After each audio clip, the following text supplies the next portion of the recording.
How can a hockey player go from scoring nearly 300 points in the QMJHL to not even surpassing 60 in the NHL? Today, I'm going to be telling you why I think Alexis Lafrenière did not pan out the way we all thought he would when he entered the NHL.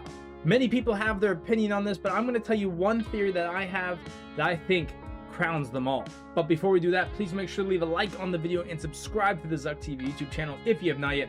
Also, ring that bell to be notified of when I post next. And also, I want to hear from you. Comment down below. Why do you think Alexis Lafrenière has not panned out the way we thought he would in the NHL? And now with that out of the way, let's get to this video. So let me take you back all the way to the 2020 NHL Draft Lottery. And if you remember how that goes, you know it was quite a shock. The New York Rangers had 2.5% to get first overall in the draft, and they got it. Remember, they beat out Ottawa, who had 2 picks in the top 5. They beat out Detroit. They beat out LA as well to get that #1 overall selection. And who was at #1 that year? Well, Alexis Lafrenière, who, like I mentioned, put up nearly 300 points in just 3 years in the Quebec Major Junior League. He was a superstar in the making, and many people had him figured out as possibly the next Connor McDavid, as the next superstar Mario Lemieux-like type player. So the Rangers got him. And the Rangers themselves already had a decent team kind of already formed compared to teams like LA, compared to teams like Ottawa, compared to teams like Detroit, who were trying to rebuild. So many people thought, well, what a scam this is, including myself.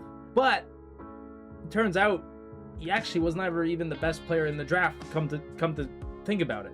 So the Rangers nabbed Alexis Lafrenière, and many people thought, well, here's a guy who's going to put up 80 points in the first couple of years of his career. This guy will be able to get to that 100-point plateau in just a couple of years into the league. And well, he has now played 6 years in the NHL, and he hasn't even surpassed 60. So why do I think he has not really panned out the way we thought he would compared to how he played in junior? Now, we have seen this before with many players that come out of junior hockey who put up a ton of points, and they just end up just not performing all that well. But considering where Alexis Lafrenière came from, it is quite shocking. It truly is to me why it hasn't worked out. Now, Alexis is also not a massive figure on the ice. He was a bit of a smaller guy in junior, so obviously you could kind of say that maybe his size and his growth and in that part of his development has not improved all that well. Some people also say the transition from the CHL all the way to the NHL is a big difference, and yes, it is,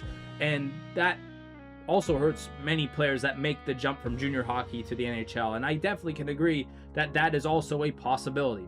But here's kind of why I think it never worked out. The Rangers had a good team.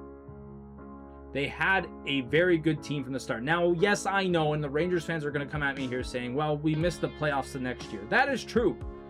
But the Rangers have had issues the last couple of years with a decent team around them just not working out.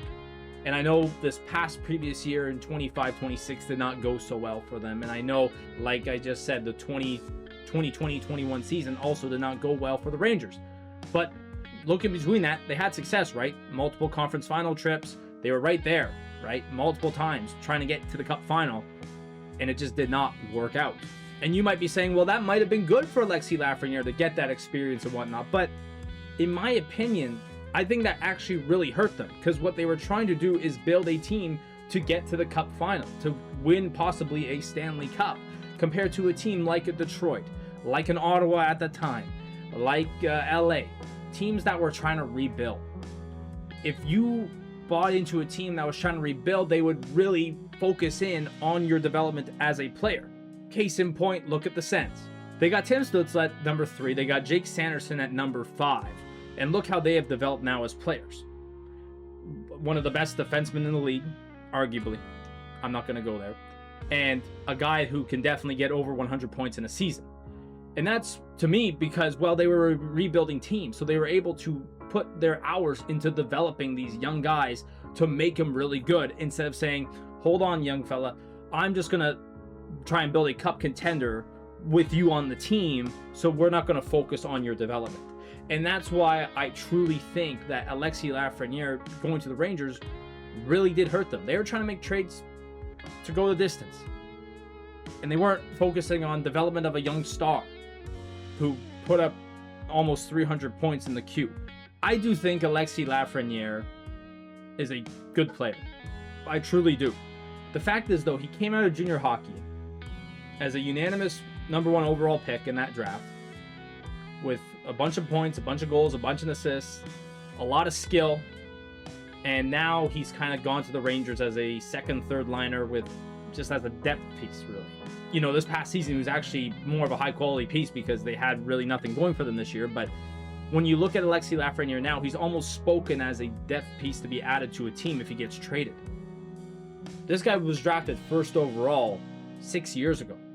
That's why I think that him going to the Rangers was actually a bad thing.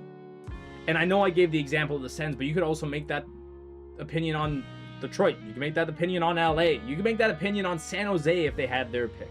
All those teams that surrounded the #1 pick were rebuilding franchises. Franchises that could have used a player like Alexis Lafrenière and develop him like a proper player. Instead, he went to a team that in 2 years' time was a few games away from a Stanley Cup final. That's why I think he hasn't panned out the way he has. Now, who knows? Maybe next year he could put up 80 points. Good for him. And I'd be actually really happy for him if that was the case. But the way it's going right now, it almost feels like his career is just going to end up being a third liner or second liner, depending on the team he's on. I think he could be a good player on a majority of the teams still in this league, or maybe even a rebuilding team. But like I said, the development phase was when he got drafted, and we're 6 years on from that now. You're too far gone, which is too bad considering how highly talked about he was here in Canada. He was incredible. Like we said, he was, you know, almost like one of those next Crosby guys, next Lemieux guys. And he got ruined by going to a contender right away. And that's why I think it didn't work out for Alexis Lafrenière. Thank you guys so much for watching this video. If you liked it, please make sure to leave a like on the video and subscribe to the Zucc TV YouTube channel if you have not yet. Also, ring that bell to be notified of when I post next. And also, like I said, comment down below, why do you think Alexis Lafrenière did not pan out so far in the NHL compared to what we saw in junior? Let me know down below. Thank you guys so much for watching. Take care. I'll see you guys all later. Peace.